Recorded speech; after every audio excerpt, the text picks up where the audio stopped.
Boogie International. Welcome to another episode of How I Met It. And today I have a lovely guest that you guys gonna get to know him. After the break, you get to know what he does, what he's all about. And I'm sure most of you maybe are familiar with him, but we get to find out about his story of how he started his career. So stay tuned, keep it How I Met It so that you get to meet our guest. Welcome back. So like I said, this is my lovely guest. I'm sure most of you know him and maybe some of you don't, but this is a chance for you to get to know him. So maybe I shouldn't introduce you, but you should introduce yourself to them. Tell us about you, your name, at least introduction first. Oh, by the way, my name is Gabadinho Mhango, from all the way from Rumphi. Okay, so tell us more about what you do. Maybe some people don't know. So this is Gabadinho Mhango, everybody. He is a famous football player. So yeah, tell us more about your career and everything. Yeah. How you started. Maybe let's just start with how you started. For you to be right here, the position that you are right now. Rumphi district, Rumphi, Chiweta, but the career where I started was like 2010, where I started my career from Rumphi, but I didn't have a chance opportunity to get a opportunity to go maybe sing by public. And in the middle of time when I was waiting for the chance, my uncle, Mr. Mhango, who was staying in Brantaya, so he gave a call to my dad, and then he's like, "No, I saw your son is good in football, blah blah, but I would love to take him to town." And then in the middle of time, we are still waiting for him. So for me, I was like, I have nothing to do. Only thing I can do is playing football. So I asked my mom where she was staying in Banana, and I asked my mom that nobody can drama. I mean, nobody can drama like 5,000. Malawi kwa chemele nanya mugane uya basi. Natenga so phone yao. Mwasa nandi fuso. Where are you going to get money to pay me back? I was like, I don't know what I'll pay back. Yeah, that's how I started then. 2010 Okay, so how was the process like for you to get used to soccer? I mean, I was one and then train and then I want to join my team. And I felt Blanta when I team you cheer Brave Warriors. I mean, in Nabuera town, I'm Mhango, I mean, Kadikan now is 9 before. The day before the figure number for the other figure, Kena would Naza Kumana, 10 minutes on Saturday, Naza Kumana, another figure Friday, now Kumana Saturday. Kuna game a bullet in Kame and Dimoyara, I remember that day, now Kumano Stadium.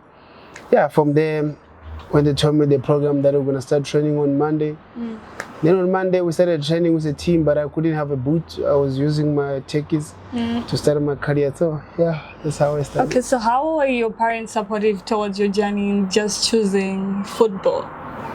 How supportive were they? Sana ambe kunena kuti mina mpiteke school, muzabange bega benana na kuti no, go for it. If this is what you want to do it. No, actually they didn't say anything because they didn't have a job, they didn't have anything to do. So for the time, in the middle of the time when I was at home, I told my mom that okay, because I don't have money to pay me school fees, I'd rather pay school fees for my sisters. I will see what I can do. So and then that's how I get the opportunity to go to town. When I get to town, when I meet my sister, and then she was like, "No, you cannot do football because I don't know you about football. You must go back to school." Then it was a fight with me because I was like, "No, I didn't come here for school. I want to go back home because I don't know shit about school. So there's no time for me going back to school." Then in the middle of time when league tournament started, so every day when I come home, based on my RK plastic, my man of the match, every day. So my sister was like, "How do you get this thing? Which football are you playing that every day you get this thing?" It was a time that even at the other room, the kitchen was full of buckets and basin and all these things. So my sister started following up, and then to the middle of the time when I played for Brave Warriors, I think I remember I played 33 games, I scored 35 goals, and then big team come, big bullets. Yeah, it was like I think 5 or 7 people that came at home at around 6 of them when they meet my uncle and my sister. So the time my sister was like shocked, like how is that a type of serious football that until you people come at home and then so we meet those people, they talk to them, they talk to my team, then I move on to Big Bullets.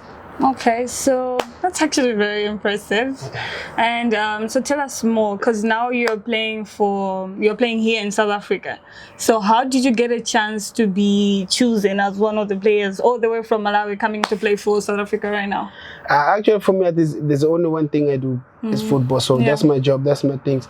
And when I was in Malawi, when I was playing for Big Bullets, Patrick Mabeda, I think he came to Malawi and talked to me, to tell me about the contract of Please Sport. That's Mike Makabu, who is the agent. And they give me a contract for 2 years. My uncle signed that contract. I remember my uncle signed it, Mr. Singin. Then the same time, in the middle of the time when I was in Rwanda, I think with national team, and then they give me a chance that I should go I should travel to South Africa, that I should come for trials. Then I came for trials in 2013. I came for trials, and then all goes well, but because of the team here, they didn't know me. I never played this league before, so they're like, I know we don't know this player, we can't pay amount of this money, it's too much because we don't know him. And then I went back home. When I get back home, I went for national team as well. I don't remember which national team was that. And then the team, when I came for trials, it was like 3 teams. And then they asked me that now it's my choice to choose which team I can go. Yeah. And then which team did you choose? So I chose Celtic, Bloom Celtic, because it was my homeboy was there. And then became Muzava, so that's how I end up. And then Okay, so now you're in South Africa. How has the transformation been from that team into now for the team that you're playing for now? I think it was agreement between those 2 teams. I think, I don't know, whatever they do, but there's agreement that they talk about it. There's a man on top of it. They pay money. They buy me like from out to come here. So, Okay, so what was the adjustment like? What do you mean now? Malawi, and you're dealing with other people that are already South Africans and stuff like that. So how was your adjustment? Since and especially if you're good at soccer like that, obviously everybody will. How has that been for you? Zambia is not zovuta, of course, because nanga sintameje kwa nkwaje zungu sidi nkata zimakaya zovuta kumabe twapanga just because nanga si limbana kunkunde ndamene kanga dangani banga backup in Zambia zimabezo ro mu game ndawe na man of the match. They ask me English na magana kwa nkwani mahuri alimbe wapanga translate not just there. Okay, but I mean, we're loving the work that you're doing and everything. And so how do you balance between playing for South Africa and playing for Malawi as well? Because I see sometimes you join the team in Malawi back home. So how do you balance the two?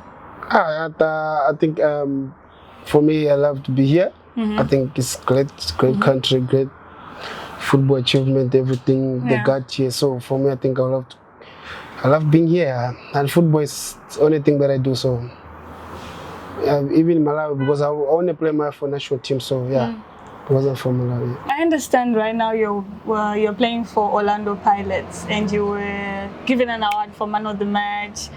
How does it feel? How did you make it to be one of the match? I mean, it could be anybody, but then it had to be you. How does it feel? And you have 2 awards actually right here.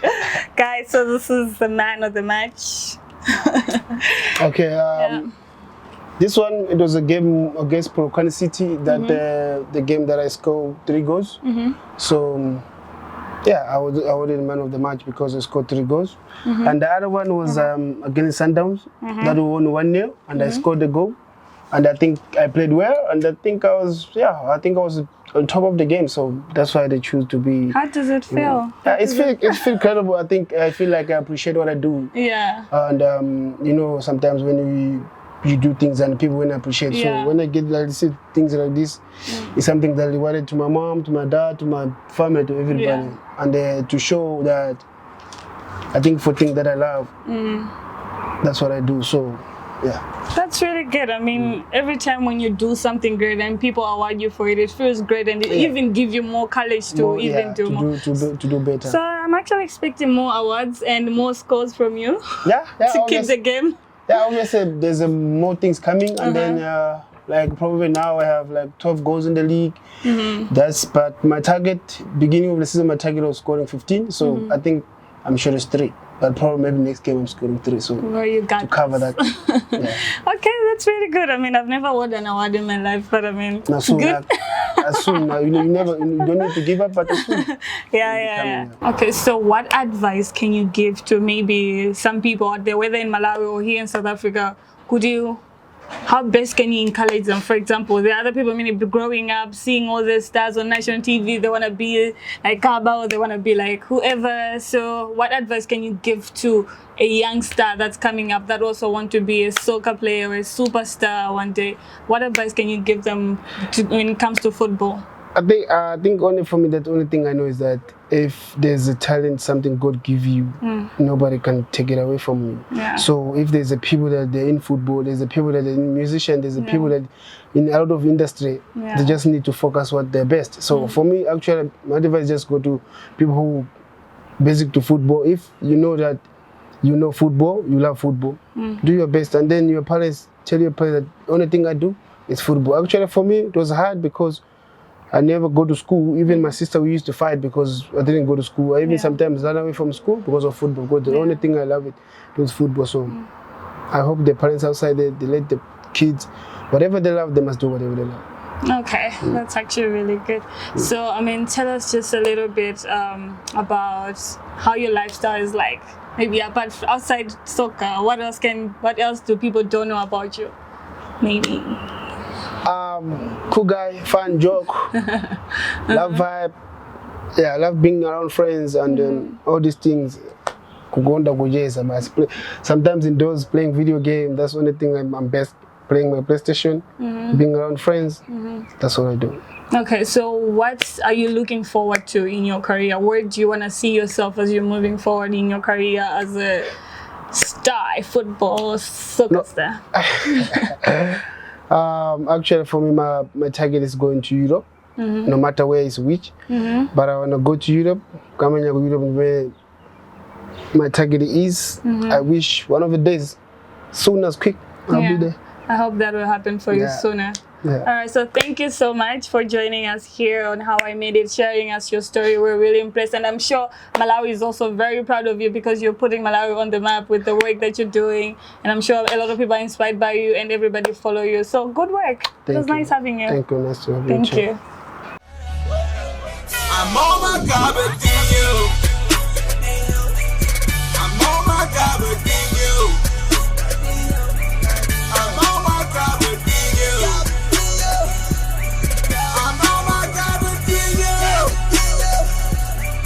I'm on my Gabadinho. I said I'm on my Gabadinho. I'm on my Gabadinho. I'm on my Gabadinho. Look, it's that 2 to 5 in this. I need racks and racks in this.